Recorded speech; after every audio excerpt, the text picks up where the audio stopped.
When is an X-ray essential and when is it just an absolute scam?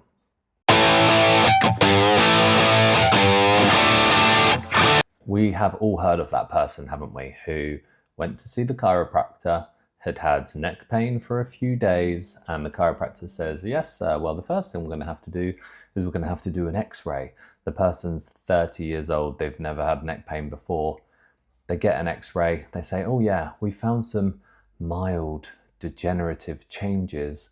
You're going to need a course of treatment for about 18 weeks. Come in 3 times a week and that'll be a few £1,000. Do you need an X-ray if you've only had pain for a few days? Do you need an X-ray if you're a certain age? Let's get into it. So firstly, I'm an osteopath. I see patients all the time. I refer people for X-rays all the time, and I get given X-rays which basically are on the back of a fag packet all the time. There is a massive difference in terms of the types of X-ray which we see, which we take seriously in a clinic like ours, and then the ones which are not worth the paper that they have been written on. So really, we just want to make sure that patients have a proper understanding of what's necessary and what's not, because you don't have to get an X-ray from someone like an osteopath or a chiropractor just because you've gone in with a bit of neck pain. So to get an X-ray and to call it necessary, you need to be working backwards from what is the likely finding and the likely alteration to the treatment plan, because there is no point getting a scan that is going to tell you something or not tell you something if it isn't going to change the course of the treatment plan at all. If it doesn't make a difference, then why do you need it confirmed by X-ray? Now, there are situations when you say, okay, well, we want to rule out X, Y, and Z. And in that situation, if someone has got some kind of sign, or is there's just some reason within that demographic that they might be at risk, then that's a slightly different thing. We want to rule out something that's separate from the presentation of symptoms and is more worrying. But for the most part, if we're just sticking to the actual bone or joint that we're considering X-raying for this reason, we need to be saying, why are we doing it?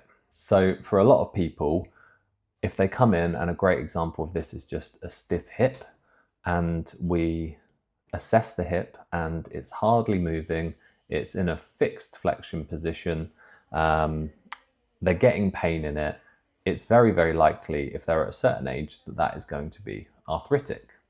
Now, if I say to the patient, are you open to any kind of invasive therapy? Are you open to an injection? Are you open to a hip replacement? And they say, no way, not interested in anything in the slightest. Is there any point me sending them for an X-ray? Because I know they've got arthritis. They know, we can tell that from the examination that we've done. And the treatment for it, if they've come to someone like me, isn't going to change if we get an X-ray and it confirms that there's arthritis. So in that situation, there's actually no point doing it, even though we know that the X-ray would show us something. Now you might argue, okay, well, you could get a baseline, and that's right. You could get a baseline understanding and then you could monitor the progression of it. But again, if that person is pretty hell-bent, and a lot of people are, whether it's their age or whether it's just their preference that they don't want that kind of invasive therapy or surgery, then I would argue I won't send them for an X-ray. There's no need.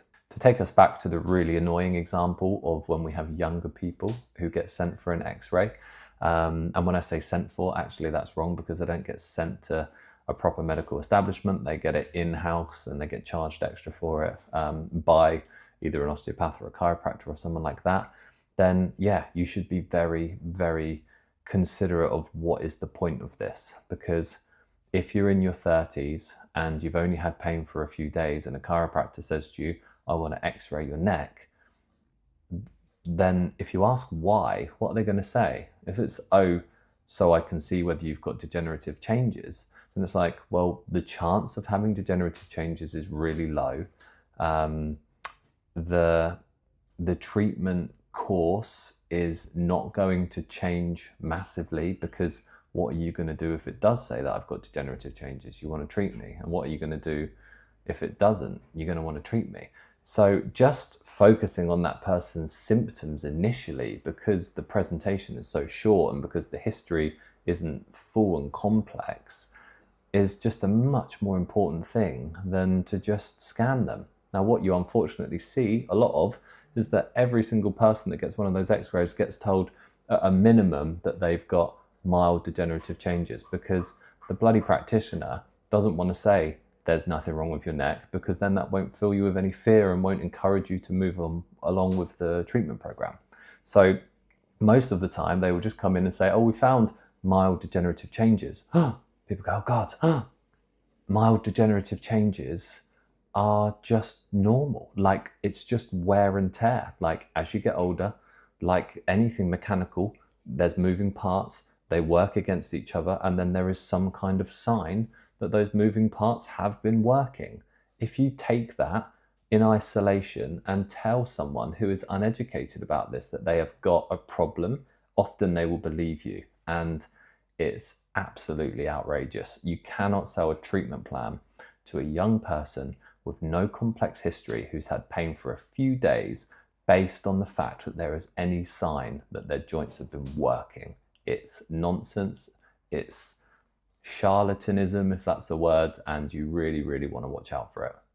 So outside of joints, there's obviously bones and fractures, and a lot of people talk about, what's the point in getting an x-ray? Rib seems to be the one that everyone talks about. What's the point in getting my rib x-rayed? Because, what do they say? Because it's not going to change anything. They can't do anything for it. So sometimes with a fracture, it's imperative that you get it x-rayed. There are suspicions, well, not suspicions, but there are sort of situations that occur in the short term.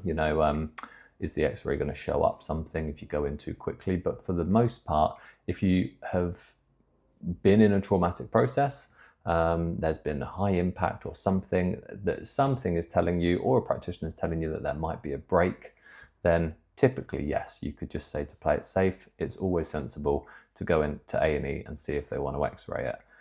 If they decide not to, don't panic about that, because it might just be that they can tell from what's going on, and it might just be that actually it's not going to change anything about what happens. But a lot of the time, if there's a break, they're going to want to know the complexity of the break. They're going to want to be able to give you a prognosis and give you some guidance. And all of that starts with a good understanding of what's happened with the break, and therefore most of the time they're going to x-ray.